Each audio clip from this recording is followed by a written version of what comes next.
What's up everybody, welcome to We Do Tech. Now when looking at a new gaming laptop, you mostly want something that is compact, has high performance and is relatively on the light side.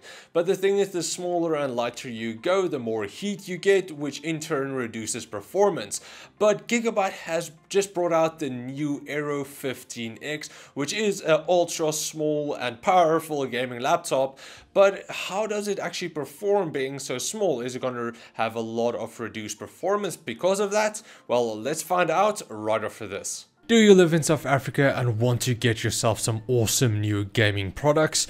Well, go check out RebelTech. They have extremely low prices and they stock all the major brands like Asus, MSI, Gigabyte, Corsair and many more. You're also able to get Destiny 2 when purchasing selected Nvidia GTX 1080 or 1080 Ti graphics cards. So check out the link in the video description to go get yourself a new graphics card and a new game. First off, let's take a look at the beautiful design Gigabyte gave the Aero 15X. When looking at the 15X for the first time, you would not think that this little thing is rocking a GTX 1070. I mean, it's only 2 centimeters thick and only weighs in at 2.1 kilograms. That's crazy for a gaming laptop. So how was Gigabyte able to cram a full GTX 1070 in such a small body? Well, that's mostly due to Nvidia's Max-Q technology, where they take a normal full-fledged GTX 1070 chip and then just underclock it to reduce the TDP for the suitable cooling solution. Now, this does mean even though it is a normal GTX 1070, you're not going to get the same performance as the desktop class equivalent.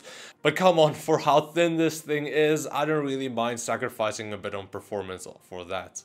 But now let's quickly take a look at the specs of the model I have here. It's rocking an i7-7700HQ at 2.8 GHz and turbo boost to 3.8 GHz. It has 16 gigs of DDR4 memory running at 2400 MHz. It has a GTX 1070 and is rocking a 512 gig M.2 SSD. Now let's quickly go over the design of the Aero 15X. You get a very sleek black design with only the white backlit Gigabyte logo and the cool carbon fiber design at the bottom of the back panel. When opening up the 15X, which by the way you can do with just one finger, you are greeted with the full size per key RGB backlit keyboard and a gorgeous near bezel-less display. Even though the 15X will be able to handle all the games you throw at it, it still keeps it nice and simple, which I really like. You will be able to take this into a meeting and not have everybody stare at you because you have this crazy looking thing in front of you. As for I/O, on the left side you get a Gigabit Ethernet port, a single USB 3.0 port and an HDMI 2.0 port, a mini DisplayPort 1.3 and then a combo audio jack. On the right side you get a Kensington lock, the DC power in, 2 USB 3.0 ports, a Thunderbolt 3 Type-C port and then an SD card reader. But now, getting back to that beautiful screen, you get a 15.6 inch full HD IPS display, which gives you beautiful colors and a wide viewing angle. You also get an anti-glare coating for when you're working outside or in front of a window. The display does have a bit of flex to it, but that's to be expected to keep it as light as possible. I mean, it's only weighing 2.1 kilograms. But now looking at those bezels though, only being 5mm wide, you get a near bezel-less display that really makes the display stand out even more. Gigabyte has also teamed up with X-Ray Pantone to calibrate the display to deliver excellent sRGB coverage, covering 98% of sRGB gamut, 74% of the Adobe RGB gamut, and having a 1.27 color accuracy. Now, the 74% Adobe RGB coverage means it's not the best display for content creators, but you can definitely still use it and produce high quality content. But now, as for the benchmarks, I compared the Aero 15X to the P56 XT, which I reviewed a while back, that also has the same specs and also has a normal GTX 1070 and not the Max-Q. I thought there would be a bit of a difference between the two, but through my testing it showed that there almost was no difference at all. Only in Fire Strike and Time Spy did the P56 XT really get a jump on the Aero 15X. But to my surprise, even though the Aero 15X is somewhat thinner, which should mean more heat, it actually stayed cooler than the P56 XT. In IDA64, the CPU did start to thermal throttle, hitting 92 degrees, but for gaming I saw a max of 87 degrees, which is 6 degrees lower than the P56. Now, unfortunately, I could not open it up to show you guys the cooling solution on the inside, but it does do a decent job when running fans on max RPM. Of course, it does get a bit louder, but luckily not too loud to make you want to smother the thing. But here's just a quick sound comparison.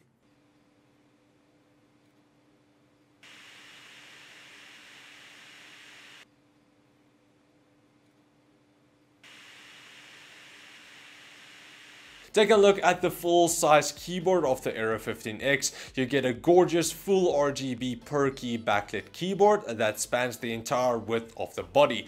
This keeps the Aero 15X as small as possible, but not sacrificing on functionality. The keyboard also has no flex at all for a very sturdy base, and the keys are a bit heavier than what I'm used to, but it didn't really bother me writing this review or playing some games. As for the backlit, you are able to change the effects with Gigabyte's Fusion software, which has some pre-made ones, but you can also create your own one if you so choose. You are also able to assign custom macros, shortcuts, and launch apps all to any one of the keys. As for the trackpad, you get a medium-sized one with a height of 70mm and a width of 105mm. I do like that the physical trackpad buttons are fading out, which now gives you a bigger trackpad, but the buttons underneath the trackpad isn't always the best.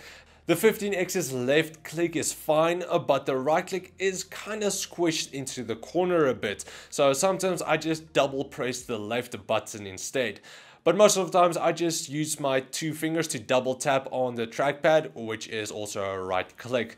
As for the tracking, it does do a decent job while doing normal work like writing this review or browsing the internet. I never really felt that I needed to plug in an external mouse, but for gaming of course you are going to need to. As for the webcam and microphone, they're okay. It's kind of a bit weird that it's down there. I'm not really used to it being at the bottom, but it does take up a lot less space at the top, so you can have that thinner bezel. The microphone is okay, the webcam is okay. Yeah, just for normal Skype calls and stuff like that, it should work fine. But if you want to do anything else, it's gonna struggle a bit. It's weird. As for the speakers, the 15X delivers awesome stereo surround with Dolby's Digital Plus home theater surround sound. For gaming or watching videos, I didn't feel like I needed to plug in external speakers or use headphones because the surround sound was really that nice. But the 2.2-watt speakers aren't extremely loud and does lack a bit of bass because there's no sub. But clarity was on point, and just using it for casual use is going to be perfect for that. Now, for such a thin laptop, you would think that Gigabyte needed to sacrifice a lot on battery space, but on the contrary, it has a 94 watt-hour battery that was able to give me over an hour and 40 minutes of gaming time and well over 6 hours of just normal use, like writing this review and browsing the internet.